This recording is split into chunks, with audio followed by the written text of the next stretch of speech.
नमस्कार दोस्तों, स्वागत करता हूं मैं आपका एके यूट्यूब ऑनलाइन क्लासेज में। दोस्तों, कल हम पिछले वीडियो के अंतर्गत पढ़े थे हिमालय के दर्रे और आज हम पढ़ेंगे हिमालय की चोटियां और उससे आगे हमारे भौतिक प्रदेशों के बारे में। तो दोस्तों, हम आज हिमालय की जो चोटियां हैं उनको क्रमबद्ध रूप से करेंगे। तो हम शुरुआत करते हैं हिमालय की चोटियां। हिमालय की चोटियां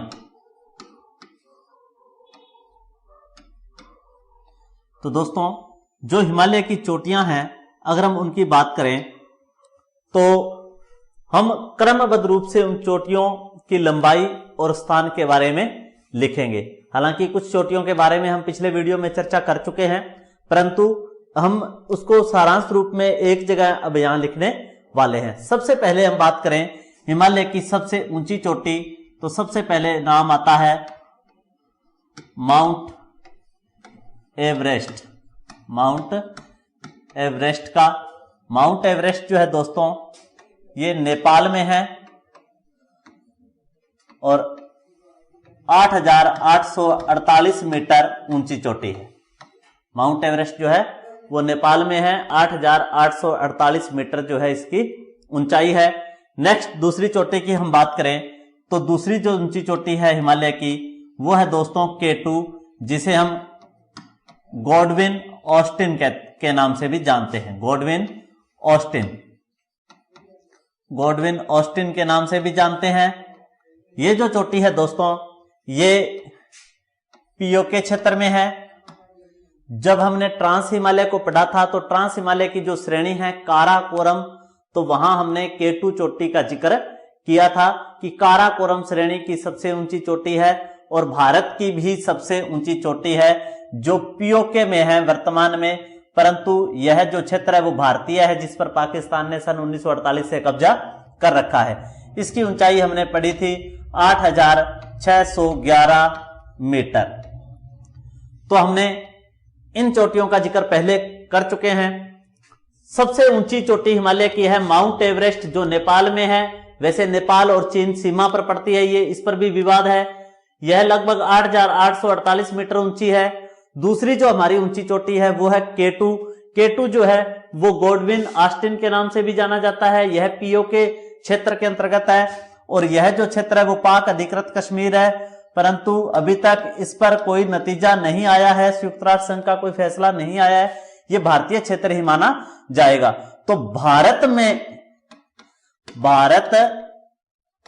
की सबसे ऊंची चोटी जो है, भारत की सबसे ऊंची चोटी की अगर हम बात करें तो भारत की सबसे ऊंची चोटी जो है वो कौन सी है?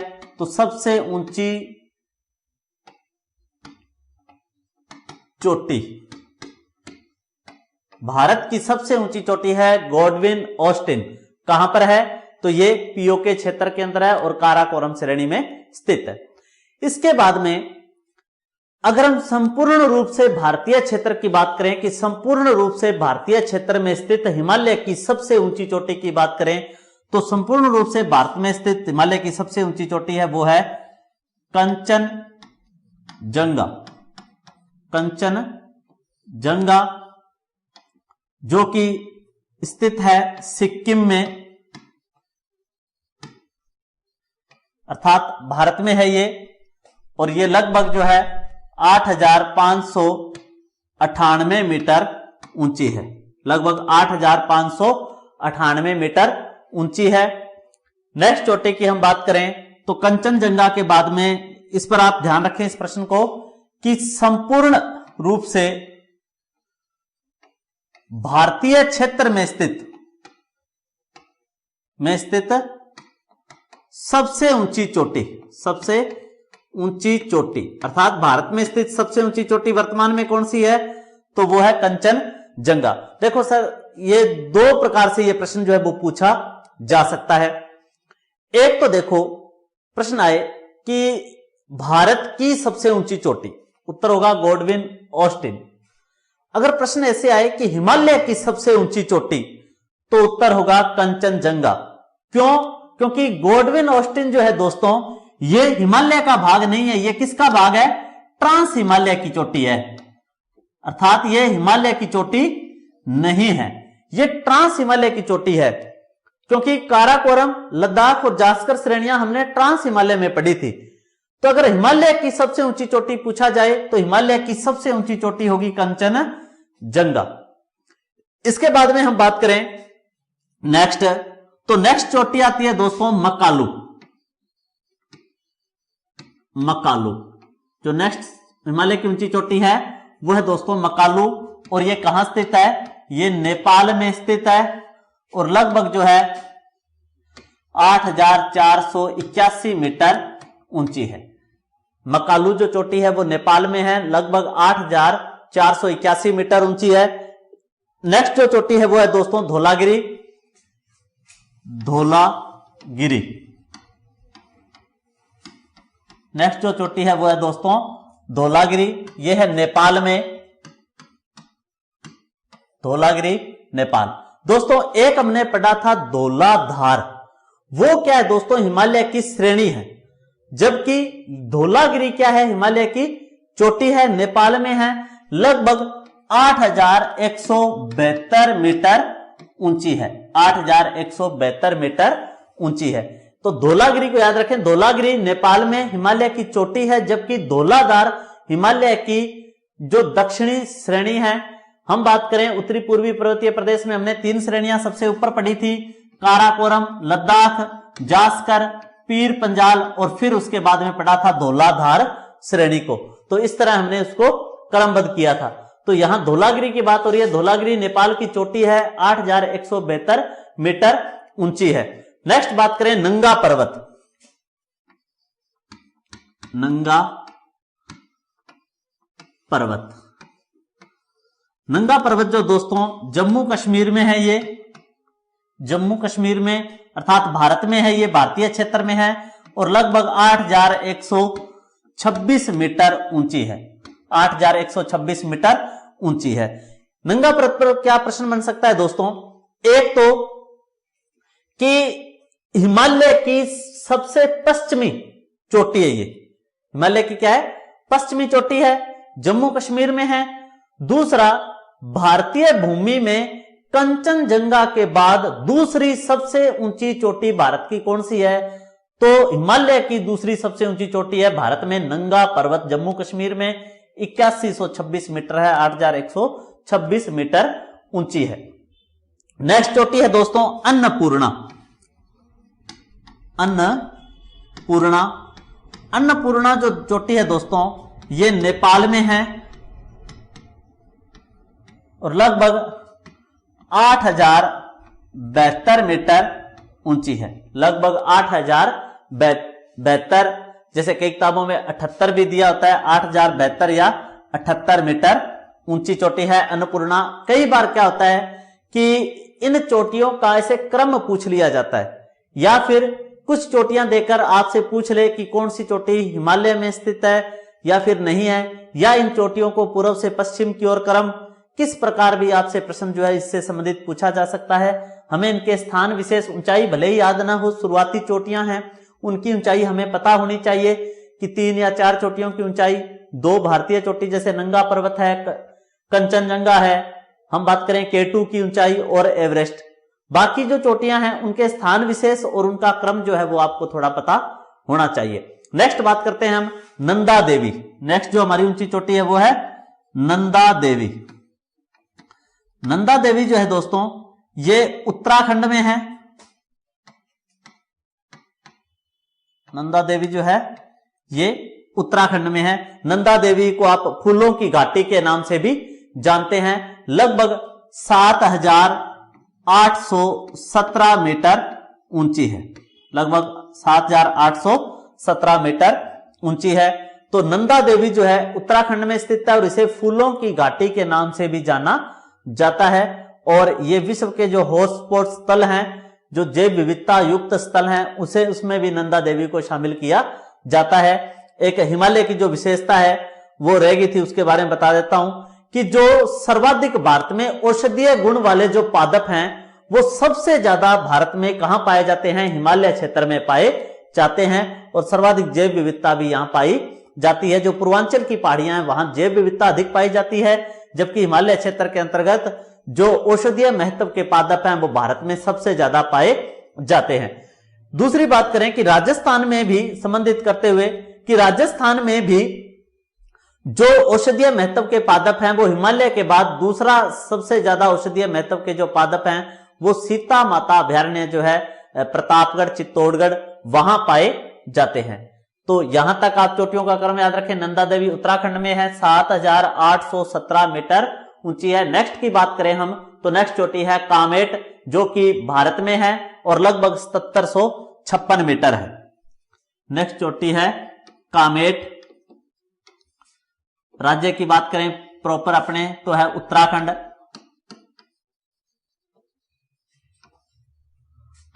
भारत में है ये और लगभग जो है 7756 मीटर ऊंची है। कामेट चोटी उत्तराखंड भारत में है, 7756 मीटर लगभग ऊंची चोटी है। नेक्स्ट इसके बाद में आता है अरुणाचल प्रदेश का पर्वत नामचा बारवा। नेक्स्ट पर्वत है नामचा बारवा, जिसका जिक्र मैंने आपको पहले वाले वीडियो में किया था कि जो हिमालय पर्वत है उसके पश्चिम में सिंधु नदी के मुहाने से लेकर पूर्व में ब्रह्मपुत्र, और पर्वत की बात करें तो पश्चिम में नंगा पर्वत से लेकर पूर्व में नामचा बारवा पर्वत तक फैला हुआ है। तो लगभग जो है नामचा बारवा ये कहां पर स्थित है? अरुणाचल प्रदेश में स्थित है और इसकी भी जो ऊंचाई है वो लगभग क्या है? 7756 मीटर है। 7756 मीटर ऊंचाई है इसकी। इसके बाद में एक पर्वत आता है दोस्तों गुरुला मधांता, आपने नाम सुना होगा, गुरुला मधांता। ये नेपाल में है पर्वत दोस्तों। गुरुला मधांता जो पर्वत है वो नेपाल में है और लगभग जो है वो 7723 मीटर ऊंचा है। लगभग 7723 मीटर ऊंचा है। तो यहां तक हमने जो हिमालय की जो चोटियां हैं उन पर बात की थी। तो जो लगभग प्रमुख रूप से भारत में स्थित चोटियां हैं उनका आप विशेष रूप से ध्यान जो है वो रखें। और ये इसी के साथ हिमालय के साथ जो पर्वतीय प्रदेश, उसके बाद में हमने किए हिमालय में स्थित प्रमुख दर्रे, उसके बाद में हमने की हिमालय की चोटियां, और हिमालय की चोटियों के साथ हमारा जो पहला भौतिक प्रदेश था उत्तर पूर्वी पर्वतीय प्रदेश वो कंप्लीट होता है।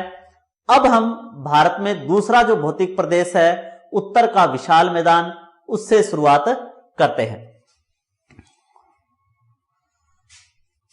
तो उत्तर का विशाल मैदान जो है, अगर हम इसकी भारत में बात करें संरचना की, तो सबसे पहले हमें पता हो कि हम किस क्षेत्र का अध्ययन करने वाले हैं, तो थोड़ा हमें उसका नॉलेज हो। तो सबसे पहले दूसरा भौतिक प्रदेश हम शुरू कर रहे हैं उत्तर का विशाल मैदान। उत्तर का विशाल मैदान।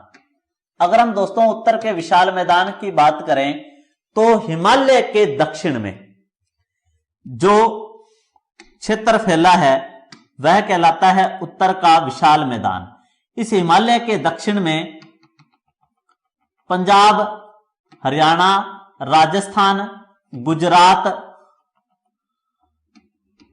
यूपी, बिहार, झारखंड, पश्चिम बंगाल का ये जो क्षेत्र है, इस क्षेत्र को भारत में कहते हैं उत्तर का विशाल मैदान। इस क्षेत्र को भारत में उत्तर के विशाल मैदान के नाम से जानते हैं। मुख्य रूप से कौन सा क्षेत्र सम्मिलित है इसमें? तो मुख्य रूप से हिमालय के दक्षिणी क्षेत्र, जिसका निर्माण जो है हिमालय की नदियों द्वारा किया गया है। प्राचीन काल में कहा जाता है दोस्तों कि ये जो क्षेत्र है, जो दक्षिण वाला हिस्सा है भारत का, कहते हैं कि इसकी जो रचना है वो इंडो ऑस्ट्रेलियन प्लेट से हुई। इंडो ऑस्ट्रेलियन प्लेट से इसका निर्माण हुआ। जबकि हमने बात की थी उत्तर का जो हिमालय है, इस हिमालय की रचना हमने की थी, तो इसका जो निर्माण है वो टर्सरी काल में हुआ था। टर्सरी काल में हिमालय का निर्माण हुआ था।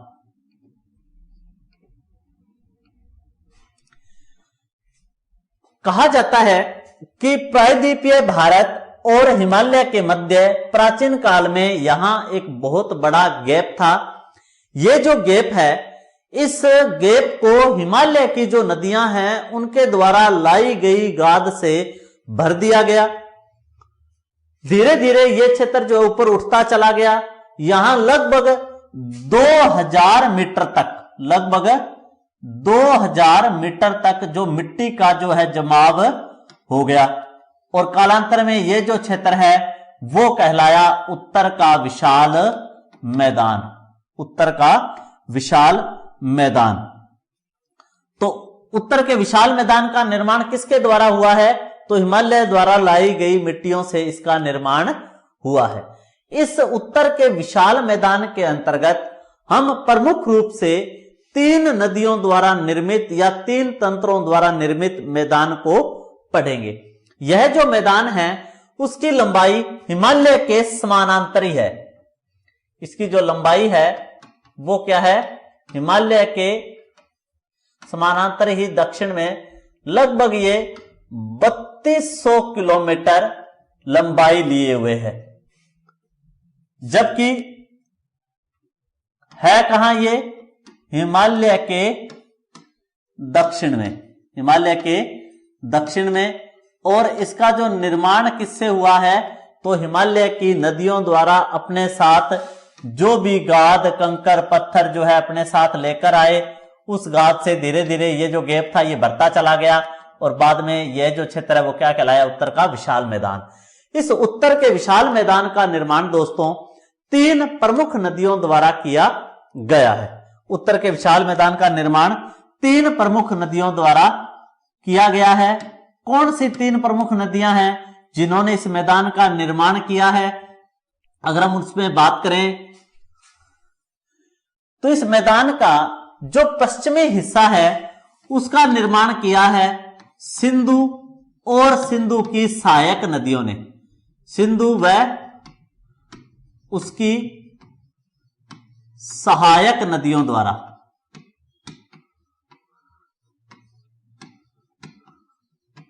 सिंधु व उसकी सहायक नदियों द्वारा पश्चिमी मैदान का निर्माण किया गया। जो इस मैदान का मध्य भाग है, उस मध्य भाग का जो निर्माण है वो किया गया है दोस्तों गंगा व उसकी सहायक नदियों द्वारा। गंगा व उसकी सहायक नदियों द्वारा। और इस मैदान का जो पूर्वी हिस्सा है उसका निर्माण किया गया है ब्रह्मपुत्र व उसकी सहायक द्वारा। ब्रह्मपुत्र और उसकी जो भी सहायक नदियां हैं उनके द्वारा इस पूर्वी मैदान का निर्माण किया गया है। इसी कारण इस मैदान को 3 अलग अलग नामों से जाना जाता है। जिस मैदान का निर्माण दोस्तों सिंधु और उसकी सहायक नदियों ने किया है उस मैदान को हम कहते हैं सिंधु का मैदान। सिंधु का मैदान। तो इस मैदान को हम कहते हैं सिंधु का मैदान।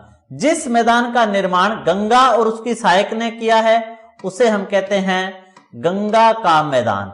गंगा का मैदान। और जिस मैदान का निर्माण दोस्तों ब्रह्मपुत्र और उसकी सहायक ने किया है इसे कहते हैं ब्रह्मपुत्र का मैदान। ब्रह्मपुत्र का मैदान। तो मुख्य रूप से 3 नदियों द्वारा या 3 नदी तंत्रों द्वारा निर्मित मैदान है, जिसमें पश्चिम में सिंधु और उसकी सहायक रावी, व्यास, चिनाब, झेलम, सतलज वगैरह, इनके द्वारा निर्मित जो मैदान है वो कहलाता है सिंधु का मैदान, जिसका अधिकांश जो हिस्सा है वो पाकिस्तान में है। जो भारतीय क्षेत्र में थोड़ा बहुत हिस्सा है हम उसकी बात करेंगे, पंजाब हरियाणा क्षेत्र आदि। गंगा और उसकी सहायक नदियों यमुना, कोसी, घाघरा, गंडक, सरयू, महानंदा आदि नदियों द्वारा निर्मित जो मैदान है उसे कहते हैं गंगा का मैदान। भारत में इस टोटल मैदान में जो सबसे ज्यादा हिस्सा है वो गंगा के मैदान का है, यही सबसे ज्यादा उपजाऊ मैदान है। उसके बाद में तीसरी बात करें तो जो बात करें चीन से आने वाली जो नदी है ब्रह्मपुत्र, और उसकी सहायक लोहित, तिस्ता, दिबांग आदि नदियों द्वारा जो निर्मित क्षेत्र है वो कहलाता है ब्रह्मपुत्र का मैदान, जो मुख्य रूप से अरुणाचल और असम क्षेत्र के अंतर्गत बनता है। तो हम इन तीनों मैदानों पर अलग अलग रूप से बात करेंगे। हमने इस मैदान को 3 प्रमुख भागों में बांट दिया है। यह जो मैदान है, यह मैदान भारत के कुल क्षेत्रफल के लगभग 43% क्षेत्र पर फैला हुआ है, लगभग 43% क्षेत्र पर फैला हुआ है। इस आधार पर हम बात करें तो यह भारत का लगभग 43% जो नदियों द्वारा निर्मित मैदान है वो भारत का सबसे ज्यादा उपजाऊ मैदान है। और यह जो गंगा का मैदान है ये विश्व का सर्वाधिक उपजाऊ मैदान माना जाता है। तो अब हम शुरुआत करते हैं एक एक से। तो सबसे पहले हम शुरुआत करते हैं पश्चिम से। अगर हम इस मैदान के सबसे पहले पश्चिमी हिस्से की बात करें तो जो सिंधु नदी है मानसरोवर झील से निकलती है, भारत में केवल लद्दाख क्षेत्र के अंतर्गत बहती है और पाकिस्तान से होते हुए ये चली जाती है अरब सागर में। ये चली गई अरब सागर, सिंधु नदी।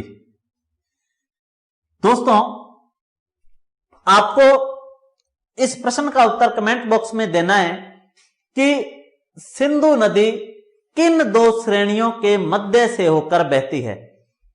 सिंधु नदी किन 2 श्रेणियों के मध्य से होकर बहती है, ये आप कमेंट बॉक्स में उत्तर दीजिए। पिछले वीडियो में हमने इस पर चर्चा की थी।